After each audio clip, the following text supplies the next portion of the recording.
আসসালামু আলাইকুম। আজকেরা আপনাদের একটা নতুন জিনিস দেখাবো। কেউ কেউ বলে আমরা নাকি বেহেশতের ভিতরে আছি, আবার কেউ কেউ বলে যে আমরা অনেক শান্তিতে আছি, আমাদের বাংলাদেশে কোনো গরিব নেই, কোনো ফকির নেই, সব জিনিসের দাম সব কিছুই ঠিক আছে। কিন্তু আজকে গেলাম বাজার করতে ভাই, কি বলবো ভাই, বাজারের যে দাম, মানে আমরা মনে হচ্ছে বেহেশতের ভিতরে আছি ভাই, কোনো কষ্ট নেই ভাই, দিন আনার দিন খাই। মানে আমাদের ফ্রি ফ্রি বাজারে যাওয়ার সাথে সাথে মনে করেন যে লোকজন আমাদের বলে যে ভাই কী নেবেন, সব কিছু ফ্রি ভাই, কারণ আমাদের বাংলাদেশ ভাই, এটা সব কিছু ফ্রি। এখন বাজারে গেলাম বাজার করতে, জিনিসপত্রের যে দাম, তাই লাস্টে না পেরে ভাই কি বলবো, দুঃখের কথা, এই যে হাতে যে জিনিসটা দেখছেন না, এই জিনিসটা কিনে আইছি। তো এই দাম জানেন কত? বেশি নেইনি ভাই, 4টে ডিম কিনেছি ভাই, মাত্র 50 টাকা নিয়েছি। 4টে ডিম 50 টাকা। আমরা ভাই বেহেশতের ভিতরে আছি ভাই, আমাদের মনে কোনো দুঃখ নেই ভাই। এই ডিম, একটা ডিম ডিম ডিম ডিম যদি হয় 12 টাকা, 12.5 টাকা করে যদি পিস কিনতে হয়, তাহলে আমরা কোন জায়গায় যাব, কোন দেশে বাস করব? আপনারাই বলেন। লোকজন যে প্রবাসে যায় কিসের জন্য যায় ভাই? এই জ্বালাতনা সহ্য হচ্ছে না ভাই, কিছু বলার নেই ভাই, এটা বাংলাদেশ, এটা সময়ের সাথে সবকিছু মেনে নিতে হচ্ছে।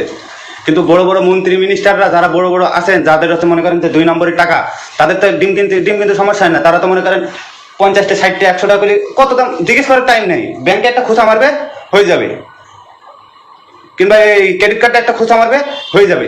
কিন্তু আমাদের তো অনেক কষ্ট, আমাদের ভাই অনেক কষ্ট ভাই, বুঝলাম না ভাই। বাংলাদেশে যদি একটা ডিম, যদি সামান্য ডিমের হালি যদি 50 টাকা করে যদি হালি হয়, তাহলে আমরা কই যাবো ভাই? আমরা যাবোটা কনে? আপনারাই বলেন। আর শুধু দেখি যে যারে ধরছে, মানে মানে দুর্নীতি দমন কমিশন যারে ধরছে, তার বাড়ি বস্তা বস্তা টাকা পাচ্ছে, বস্তা বস্তা তার বাড়ি টাকা পাচ্ছে, পয়সা পাচ্ছে, সবকিছুই পাচ্ছে। তা দুর্নীতি দমন কমিশনরা এদের এদের ধরে, মানে এদের ধরে ঠিক আছে, আরো যারা জিনিসপত্রের দাম এত বাড়তি কেন? আপনারা যারা আছেন, যারা বলেন যে আমরা বেহেশতের ভিতরে আছি, আমরা এর ভিতরে আছি, তারা একটু বাইরের জগৎটা একটু ঘুরে দেখেন, যে আমাদের 10 টাকা ইনকাম করতে কম কষ্ট হয় না।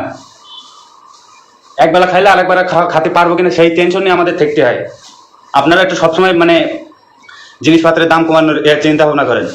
তেলের দাম বাড়াইছেন, সয়াবিন তেলের দাম তো অনেক আগের থেকেই বাড়াইছে। সয়াবিন তেল ছাড়াও আমরা ভাত খাতে পারি, তারপরে পেঁয়াজ ছাড়াও ভাত খাওয়া শিখে গেছি। এখন তরকারি ছাড়া কিভাবে খাবো? তরকারির যে দাম, তরকারি ছাড়া আমরা কিভাবে খাবো? এরাও যদি শিখাই দিতেন তাহলে আমাদের জন্য খুবই ভালো হতো। আরো কিছু কিছু বাংলাদেশে আরো কিছু কিছু জিনিসের দাম বাড়বে আস্তে আস্তে।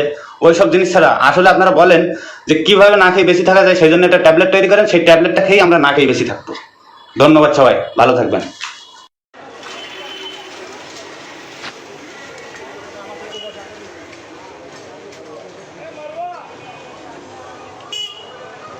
आदमी माउरा हो जाती है मुसलमान तो है बेटा भाई बात से निकलेगा भाई बात करा दो